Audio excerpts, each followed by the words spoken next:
Good morning students and welcome back to your economics learning classes. Today we will discuss the new chapter problem of excess demand and deficit demand. ये हमारी income equilibrium and output unit है, उसका third chapter है. 3 chapter आते हैं उसमें, aggregate demand, short run equilibrium output and problem of excess demand and deficient demand. इससे पहले 2 चैप्टर हमारे कंप्लीट हो चुके हैं विद न्यूमेरिकल्स. आज हम करते हैं, देखो एक्सेस डिमांड क्या होती है, डेफिशिएंट डिमांड क्या होती है और कुछ टर्म्स हैं उसको हम स्टडी करेंगे. देखो एक्सेस डिमांड कौन सी डिमांड होती है, जहां पर एग्रीगेट डिमांड क्या होती है, ज्यादा होती है एग्रीगेट सप्लाई से. ठीक है, वो होती है हमारी एक्सेस डिमांड. डेफिशिएंट डिमांड कौन सी होती है, जब एग्रीगेट डिमांड कम होती है एग्रीगेट सप्लाई से, वो होती है हमारी डेफिशिएंट डिमांड. इन दोनों टॉपिक्स को पहले स्टडी करने से पहले हम कुछ टर्म्स हैं उसको पढ़ेंगे. ठीक है, देखो एक होता है हमारा फुल एम्प्लॉयमेंट इक्विलिब्रियम और एक होता है हमारा अंडर अनएम्प्लॉयमेंट इक्विलिब्रियम. ठीक है, देखो फुल एम्प्लॉयमेंट इक्विलिब्रियम क्या होता है, जहां पर क्या होता है एडी और एएस इक्वल होते हैं जब रिसोर्सिस का क्या हो रहा है, फुली एंड एफिशिएंटली क्या हो रहा है, यूटिलाइजेशन हो रहा है. ठीक है, देखो लिखा भी हुआ है यहाँ पर, it refers to that situation in an economy when AS equal to AD along with fuller utilization of resources.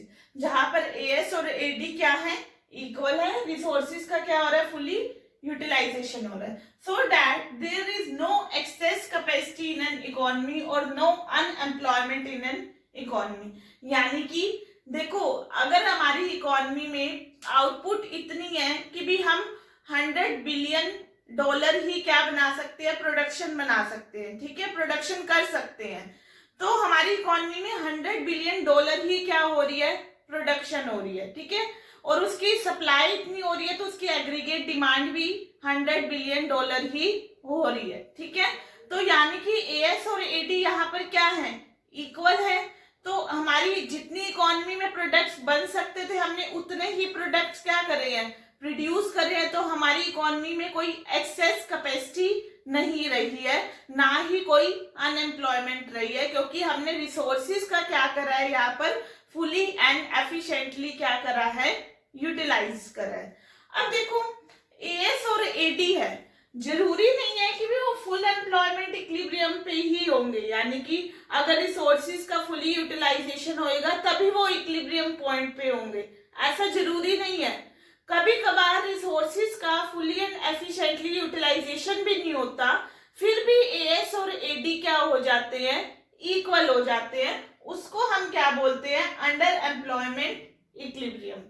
देखो it refers to that situation in an economy when AS equal to AD but without fuller utilization of resources. AS और AD तो इक्वल है लेकिन resources का fully and efficiently utilise नहीं हो रहा.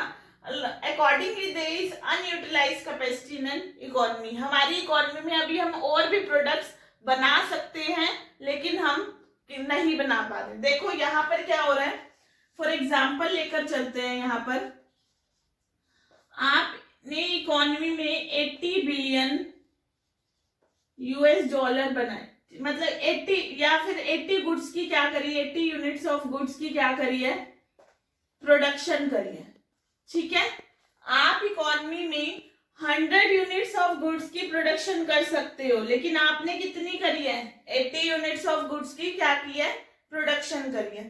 तो देखो सप्लाई कितनी करी है आपने, aggregate supply 80 units of goods. उस टाइम पे क्या हुआ, बाय चांस एग्रीगेट डिमांड भी आपकी 80 यूनिट्स ऑफ क्या हो गई, गुड्स हो गई. यानी कि जितनी एग्रीगेट सप्लाई है उतनी क्या हो गई, एग्रीगेट डिमांड हो गई.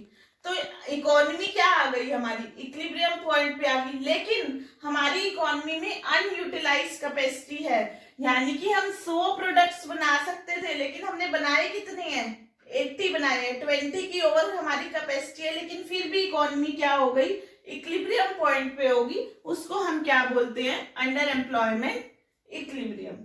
अब देखो एक होता है हमारा वॉलंटरी अनएम्प्लॉयमेंट और एक होता है हमारा इनवॉलंटरी अनएम्प्लॉयमेंट। वॉलंटरी अनएम्प्लॉयमेंट वो अनएम्प्लॉयमेंट होती है, देखो लोग क्या करना चाहते हैं, पर्सन है वो, उनको जॉब तो मिल रही है और वो मतलब जॉब कर भी सकते हैं, लेकिन वो जॉब करना ही नहीं चाहते हैं, विलिंग ही नहीं है काम करने के लिए, खुद से ही क्या रहना चाहते हैं, वो अनएम्प्लॉयड रहना चाहते हैं। तो उसको हम कौन सी अनएम्प्लॉयमेंट बोलते हैं? Voluntary unemployment. ठीक है, पर्सन का खुद का डिसीजन है क्या, अनएम्प्लॉयड रहना, मार्केट में जॉब्स क्या है, अवेलेबल है, तो वो कौन सी अनएम्प्लॉयमेंट है? Voluntary unemployment. एक होती है इनवॉलंटरी अनएम्प्लॉयमेंट। इनवॉलंटरी अनएम्प्लॉयमेंट क्या है? पर्सन विलिंग तो है काम करने के लिए और मतलब उसे काम मार्केट में नहीं मिल रहा है, वो कौन सी होती है? हमारी इनवॉलंटरी अनएम्प्लॉयमेंट। जो मेनली अनएम्प्लॉयमेंट होती है वो हमारी कौन सी अनएम्प्लॉयमेंट होती है? Involuntary unemployment. ठीक है, जहां पर एग्रीगेट डिमांड इतनी ज्यादा नहीं है। ठीक है, देखो नेक्स्ट आता है हमारा फुल एम्प्लॉयमेंट। फुल एम्प्लॉयमेंट का मतलब क्या है? जो पीपल काम करना चाहते हैं और उन्हें काम मिल भी रहा है eight their existing wage rate, उसको हम कौन सी एम्प्लॉयमेंट बोलते हैं? Full employment. ठीक है, अब देखो जरूरी नहीं है कि भी फुल एम्प्लॉयमेंट का मतलब ये होगा कि भी जितने सारे की सारी इकोनॉमी में पीपल है वो सभी की सभी एम्प्लॉयड होंगे, ऐसा कुछ नहीं है। कुछ ऐसे हमारी डिमांड और सप्लाई में क्या हो जाते हैं? चेंजेस हो जाते हैं, कुछ ऐसी सिचुएशन आ जाती है जिससे कुछ पीपल क्या रह जाते हैं? अनएम्प्लॉयड रह जाते हैं, उसको हम क्या बोलते हैं? Natural unemployment. देखो मैंने आपको कहा कुछ इकोनॉमी में सिचुएशंस हमारी इस तरह की आ जाती है, डिमांड और सप्लाई में चेंजेस इस तरह के आ जाते हैं जिससे क्या होता है? इकोनॉमी में अनएम्प्लॉयमेंट आ जाती है, उसको हम बोलते हैं नेचुरल अनएम्प्लॉयमेंट। ये देखो ये दो तरह की होती है, एक होती है फ्रिक्शनल अनएम्प्लॉयमेंट और एक होती है हमारी स्ट्रक्चरल अनएम्प्लॉयमेंट। देखो फ्रिक्शनल अनएम्प्लॉयमेंट कौन सी होती है? जब हम क्या करते हैं? जॉब चेंज करते हैं, एक मतलब एक पर्सन की जॉब ट्रांसफर हो रही है, एक जगह से वो दूसरी जगह जा रहा है, उसके बीच में कुछ टाइम पीरियड क्या रहता है? वो अनएम्प्लॉयड रहता है, तो उसको हम कौन सी अनएम्प्लॉयमेंट बोलते हैं? Frictional unemployment. ठीक है, इमोबिलिटी ऑफ लेबर हो गया, ठीक है, या फिर शॉर्टेज ऑफ रॉ मटेरियल हो गया, वो सब भी किसके अंदर इंक्लूड होंगे? हमारे फ्रिक्शनल अनएम्प्लॉयमेंट। नेक्स्ट आता है हमारा स्ट्रक्चरल अनएम्प्लॉयमेंट। देखो स्ट्रक्चरल अनएम्प्लॉयमेंट क्या होता है? जैसे हमारी टेक्नोलॉजी में क्या हो जाता है? चेंज हो जाता है, जिससे लॉन्ग टर्म क्या हो जाता है? डिक्लाइन हो जाता है, बंद पड़ जाती है इंडस्ट्री हमारी, क्या हो जाती है? बंद करने की नौबत आ जाती है, तो वो होती है हमारी स्ट्रक्चरल अनएम्प्लॉयमेंट, क्योंकि हमारी टेक्निक में चेंज हो चुका है। अब जो उनसे हमारे पास लेबर लगी हुई है उनको नई टेक्निक के बारे में नहीं पता है, जिसकी वजह से वो सभी क्या हो जाते हैं? अनएम्प्लॉयड हो जाते हैं, जिसकी वजह से लॉन्ग टर्म क्या हो जाता है? डिक्लाइन हो जाता है इंडस्ट्री में, वो होती है हमारी स्ट्रक्चरल अनएम्प्लॉयमेंट। तो ये था हमारा आज का टॉपिक। कल हम डिस्कस करेंगे डेफिशिट डिमांड कौन सी होती है, डेफिशिट डिमांड के कंपोनेंट्स कौन से होते हैं, फर्दर हम एक्सेस डिमांड करेंगे। तो आई होप आपको ये अच्छे से टॉपिक क्लियर हो गया होगा, इसको अच्छे से स्टडी करना है।